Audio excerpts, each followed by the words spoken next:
Well, good morning, and it's great to be here, and it's great to see all of you. Again, I'm George Regan from the Hampshire Housing Finance Authority. Although I was billed as the data guy, what I think is important is that this data will end up sort of paling in comparison to what you've just been talking about, because what the data often doesn't show is who are the people, what's the community, and what are the barriers to sort of getting what we're saying is necessary.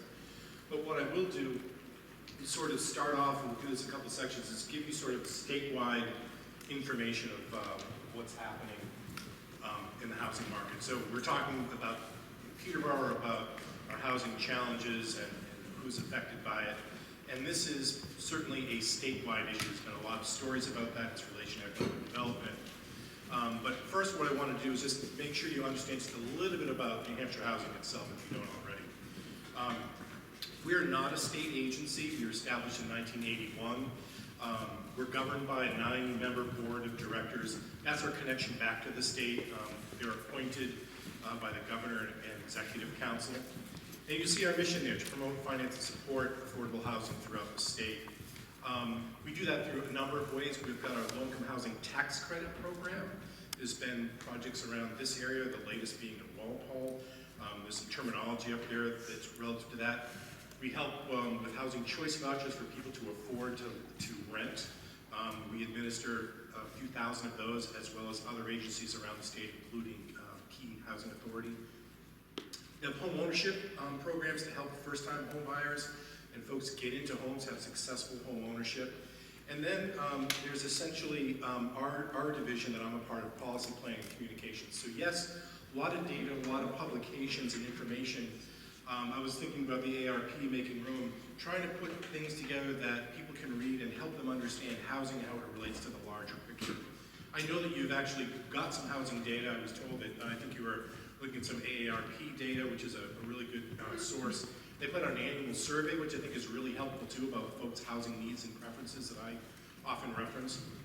But we provide housing education, advocacy, technical assistance, and so we're there.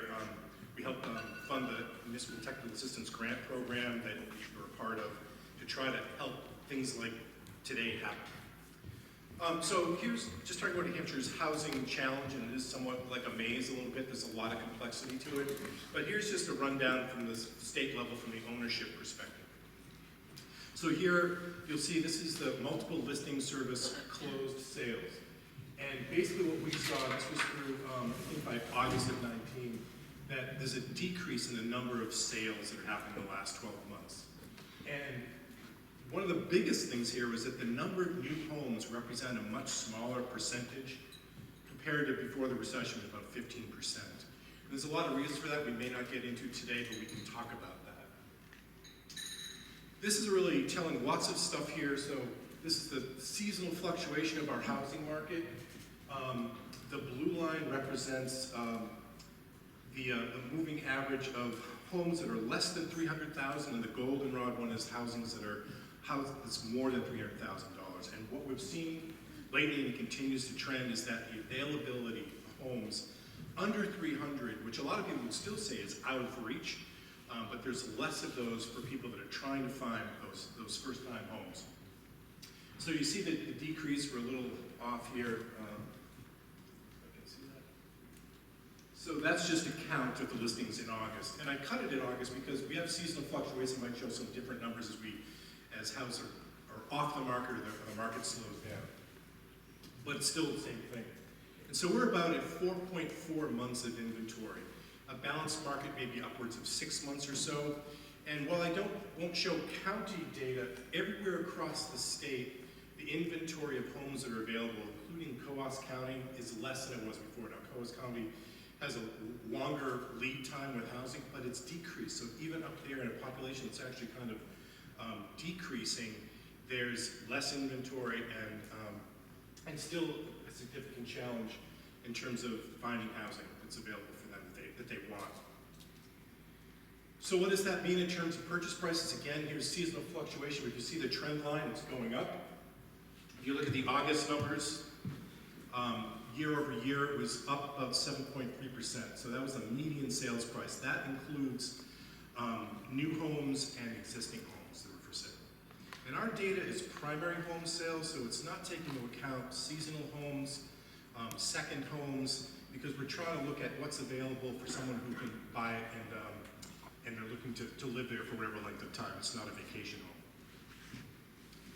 So to break that out a bit, so the goldenrod is the existing home sales in New Hampshire. So that continues to creep up, again, with the inventory question, and then just folks coming into the state, or household formation, that even though our population may not be growing, our kids grow, relationships change, and we have the same people needing different housing choices. And then you look at the new median sales price. So again, median means half are above that amount and half are below. And so that's about $410,000. So that's that 52% as I look at that from that August data. Thank you. So that's the home sales, and I'll have a chance to talk about that. So that's what we're seeing across the state. On the rental side, it's a similar situation. New Hampshire Housing does an annual rent survey, and we get data from around the state. And the volume and the amount of that data changes, so it's important to look for trends. But here's where we looked in our 2019 study. So the median rent for a 2-bedroom was a little over $1,300 a month. So again, half above, half below, and that was rent and utilities. Yes? Just from a statistic point of view, define median. It's the middle, half are above, so half the rent in that data set is above $1,347 and half is below that. And again, that's statewide. And what I would say, and I'm not cutting into the data regionally, but where we'd find the more affordable apartments might be in places where there's less pressure. So I remember folks saying, why can't we have the housing pricing that's up in Coos County? Well, because there's the economic challenges and everything else that goes along with that, that depresses those housing prices. So the same with all, so that includes 3-bedroom studios, and the rest is about $1,251, and that's rent and utilities. So in almost, when I cut this data, no matter how I do it, the trend line keeps going up. It went up through the recession, and we think a lot of the reasons for that, we had a record amount of foreclosures, so people are displaced through foreclosures, through change in relationships, and all that demand is on the same housing stock that we're trying to compete for. So here's what it looks like statewide, the median. So we talked about that. The vacancy rate is a little bit less than 1. I'll get into that in a second. But here's kind of the way it looks throughout the state, divided up by the counties. In Grafton County, a lot of that skews that number is the market in Hanover and Lebanon. So these are the vacancy rates. So in the United States, 7%. In New England, about 5% vacancy rate. This is what it looks like in the state. So it's our Mount Washington. And so that's a bit where the balanced market is, about 5% or so. And this sort of represents turnover. So if we're at about 3%, that's apartments being rented out, someone leaves, gets redone, come back in again. And so it's pretty telling when we look at a vacancy rate of less than 1%. And I sort of say if we're trying to find out, do we have a housing problem locally or whatever, if you just look at that, compare with all the things you've just talked about this morning, I think the answer is a resounding yes. Now, what we do about it and what it means to us and the other considerations we have is a whole other story. But certainly, this becomes a problem for a lot of us. Excuse me? Yes? Can you explain what balanced market means in turnover? It would mean that, yeah, it's a great question. So it would mean that there's enough supply where I've got some choice. And so the landlord isn't saying, it's $2,500 or go find another place. So, and that's that equilibrium in the rental and the for sale market that has everything to do with demand and supply in a very simple way.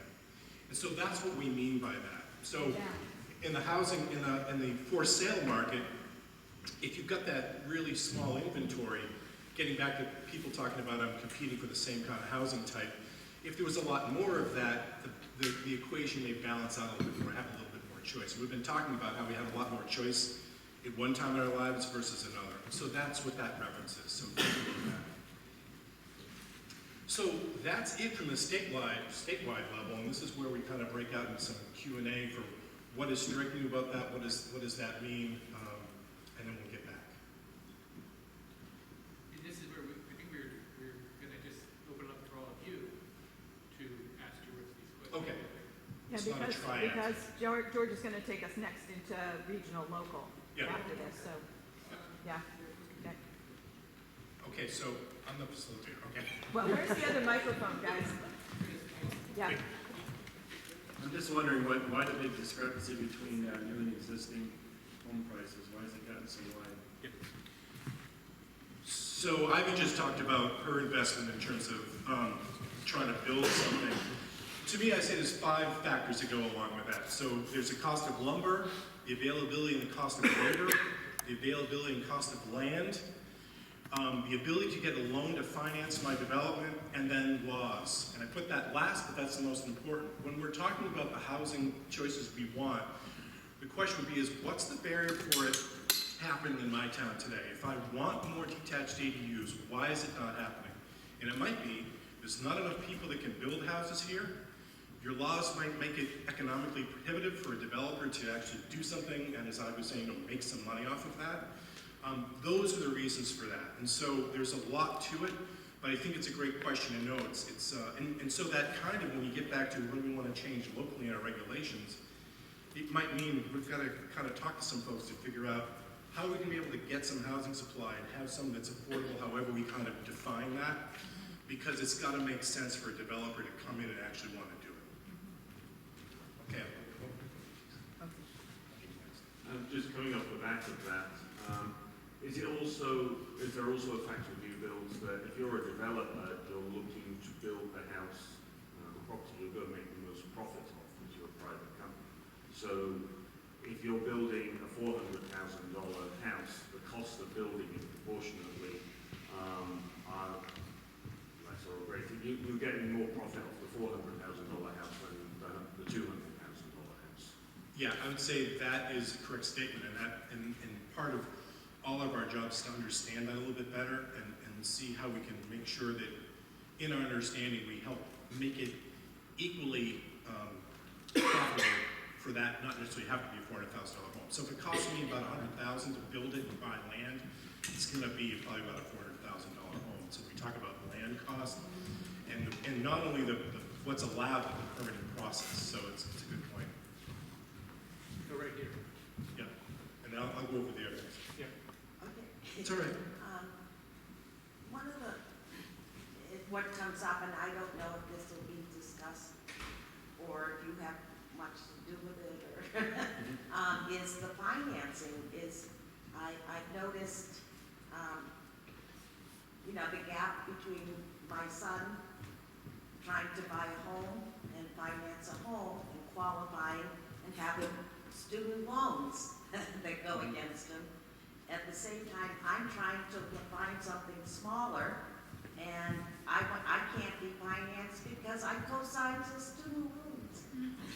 Well, I was absolutely sorry. I agree with that. Okay. And because my mom made me get off of her student loans. Because I was left with like a X amount of tuition when my parents split and my dad left my mom with this loan, and so I had to pay all my loans because they were going through a divorce and she had to buy a new house and she couldn't buy it if I was still on her loan, so I had to pay them.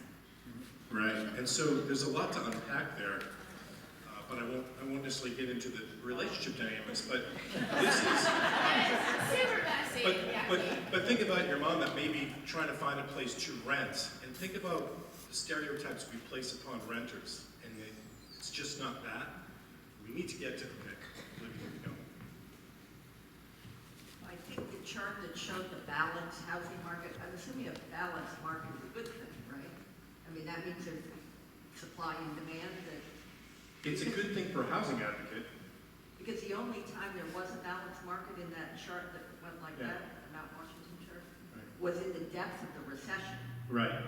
Yeah. So 20 years, or whatever it was, I mean, you started back in 1980 when people were able, it seems anecdotally, we were all able to find apartments and, it wasn't an issue. And then the depth of the recession is what, so I guess I'm maybe confused about balance. No, I Yeah, I think you get to, and I won't go into this too deeply, but I think it's a great point. The time we had an abundance of supply was when? It was in the 80s. And there was some speculative building, and so we overbuilt, and so when the economy, the recession hit, we had a plethora. I worked at America Savings Bank, we were dealing with a ton of foreclosures of a lot of units, a lot of them seasonal. And so collectively, essentially, towns put in growth control measures to stop that. And so there was a time when supply was really meeting the demand issues.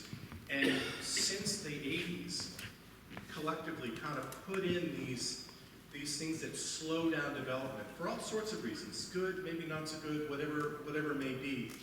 And so when we came into the 90s and we were growing economically, part of the reason that we slowed down in our economic growth was because of the local housing policy. And so if you know Russ Tebow from Applied Economic Research, one of his studies that he came up with was that housing policy has a structural impact on the availability of housing. So housing policy has a structural impact on that. And so when we think about a basic kind of equation of economic development is reliant upon an available labor force, housing policy is this constraint on available labor force. And that's only one piece of the pie, but that's an important thing, and I think that's a really important observation. And also not to mention that us as homeowners, while we don't want to pay higher taxes, we like the fact that our homes increase in value as well. And so increasing housing supply may tamp that down. So a lot of things to think about that makes us maybe think beyond ourselves and more about our community. But I think it's a great observation. We have time for one more?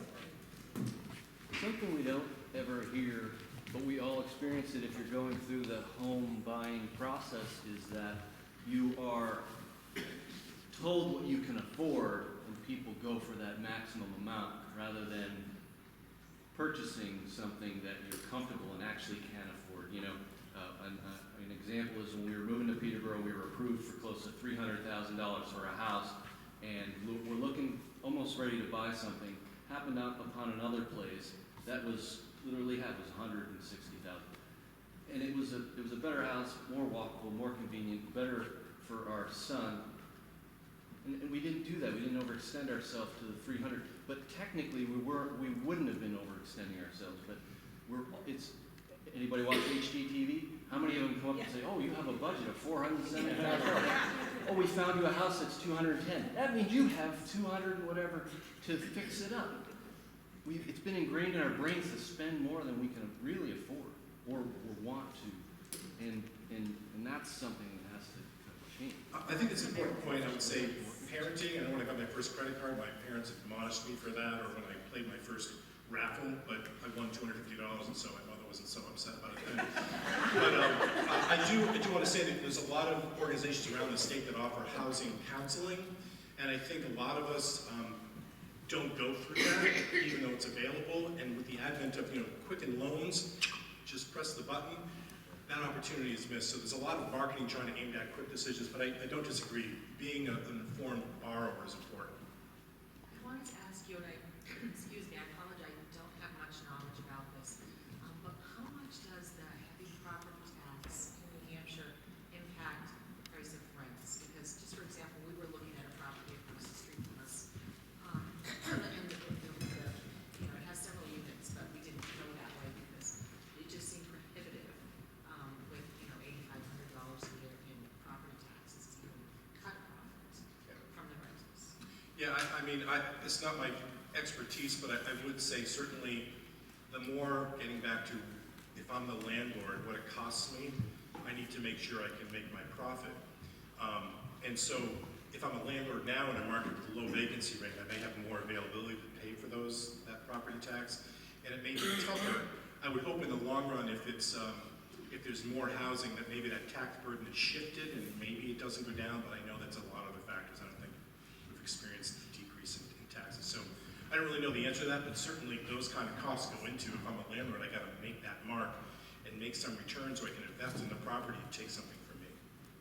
Got a question here, and then we go to Carter. So that just kind of made me have two thoughts. The first thought, though, Tyler was talking about affordability. So I'm a realtor, and I always find it interesting that the banks and the Hampshire Housing Finance, they work out people's gross pay. Well, my husband is responsible for our medical insurance, and he works in Middleport, it's 32% of his gross pay. So if he was going to qualify for a mortgage, they would take all of his gross pay, but 32% of that we don't see. So that's how people end up getting so drowning, because they're not trained to look at what they're actually taking home, so that the mortgage company says, oh, you can afford $1,500 a month, but if you're only taking home $2,200 a month, you can't afford $1,500 a month. Well, right? and I'm not I haven't been in banking for a long time, but I'm old enough. We had the front and back side ratios, right? The front side was your housing ratio of 28%. It was based on your gross income. When I went to buy a house, being that knowledgeable banker, I was like, okay, put in a fictitious car loan, and I want my DTI to be 30 or whatever. And I realized we never really got to the equation because it was credit scored. And so, and it wasn't until I was sitting at my house with a friend of mine who was saying, because I'm single, how do you afford that payment? And I almost passed out at that point, because it's not just about the traditional debt to income ratio anymore. I try to go into a 30% housing ratio, and that's worked for a long time with gross income, but that isn't really all that goes in the underwriting, but I wouldn't pretend to know all of that. But certainly, in the 2000s, we had very creative lending to try to help deal with the unaffordability that put a lot of people out of their housing, and that was unfortunate. I noticed some of the numbers up there. You had that median cost of around $13.50 a month. Yeah, for 13.7. Yeah, so that's not affordable. And I just, we talk about a $300,000 house. $125,000 is about like the same if you were factoring in property taxes and your, just the mortgage and utilities. It's virtually the same on either side, and you have to make at least $22 an hour just to cover that. And you can't, that's not counting having to buy toothpaste or soap, or that doesn't account for anything. It doesn't account for transportation costs. So for you to even get to work, it doesn't account for food costs. So I see charts like this go up a lot, and we talk about these numbers, and no one considers in the data that the numbers presented are not actually workable numbers in the first place. So it's, and then if you were to look at the number of spaces in town, it's the same deal. And to Lisa's point, every cost is like that. Every single cost that I personally have to deal with, people only want to talk about what my gross income is. So whether it's my car payment or my rent or any of that, no one ever wants to consider what it's like after I subtract other payments. Everybody thinks that I have that disposable income right off the bat for everything. So for someone who doesn't have that money, it puts you in a weird headspace of having to do math that makes no sense, where you have to pretend that you have more money than you actually have every single day, just to justify paying bills. Well, and I'm gonna get into a more regional or local to kind of get into that. I wholeheartedly agree, and this is where I said at the outset, for me, in an organization that works with data, I think, and I've talked to Molly and Robin about this, where the work really happens is we start talking about people and their situations. It may be hard to get away from a gross income, but what I try to make sure is that not everybody is at the median income, or not everyone can afford it. There are people that can afford that rent, but there's a lot of folks that cannot, and we'll get into some of that locally just to kind of show that. Right, you're not, those numbers are what the actual averages are, not That's what right. people can afford. So Yeah. They're not averages, they're medians. Right, they're medians. And the reason why we use the median is we're trying to just show half of the units in the state are more than that. Right. And then half are less, but also, where are they? They may not, the less expensive they are, the harder they are to find. And that's the purpose of showing that data. It's a starting point to say what's happening here, and who's it affecting, and what can we do about it. So Bill's going to touch on what we're going to do next. So unless there's any other burning questions right now, we're going to zoom in to the greater Peterborough housing situation. And so George's going to give us